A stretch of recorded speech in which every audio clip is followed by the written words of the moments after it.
और ब्रेक के बाद खुसूसी पेशकश में एक बार फिर आप सभी का तहे दिल से इस्तकबाल करते हैं।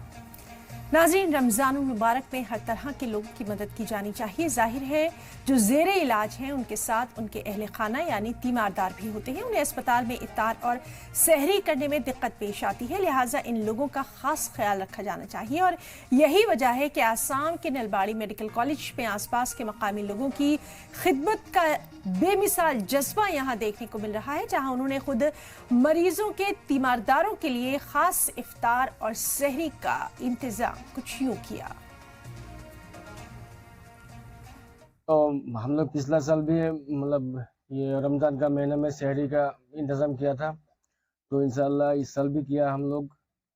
जो मेडिकल में जो बीमारी आता है, जो उनका साथ जो भाई बहन आता है, मतलब उन लोगों के लिए हम लोग सहरी का इंतजाम किया है मेडिकल के सामने, और इंशाल्लाह आगे भी करेंगे। तो आप लोग दुआ कीजिए, आप लोग हमको साथ दीजिए इंशाल्लाह।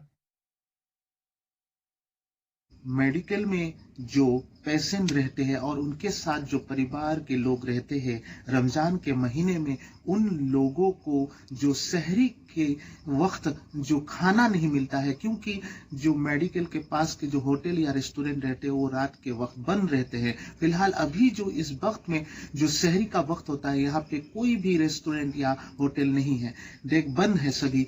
उसी दौरान जो नलबाड़ी के जो मेडिकल कॉलेज के आसपास के जो मुस्लिम समाज के जो युवा है, उन्होंने जो एक प्रयास किया है पिछले साल से और इस साल भी कर रहे हैं, गर्मा गर्म सहरी बना के जो बीमार के साथ जो लोग रहते हैं परिवार के, उनको गर्मा गर्म सहरी खिला रहे हैं। इस बात का भी चर्चा बन चुका है, क्योंकि युवाओं ने जो एक अच्छा प्रयास किया है, क्योंकि जो मेडिकल में रहने वाले जो बीमारी लोग रहते हैं और उनके साथ जो परिवार के रहते हैं लोग, वो अभी सहरी नहीं कर पाते थे, परंतु पिछले साल से नलबाड़ी मेडिकल कॉलेज के जो बीमार के साथ रहने वाले हैं उनको सहरी करवा रहे हैं वहाँ के स्थानीय मुस्लिम समाज के लोग। अभी ये चर्चा का विषय बन चुका है। बहुत अच्छा प्रयास है, क्योंकि रोजेदारों को सहरी खिलाना एक बहुत नेकी का काम होता है।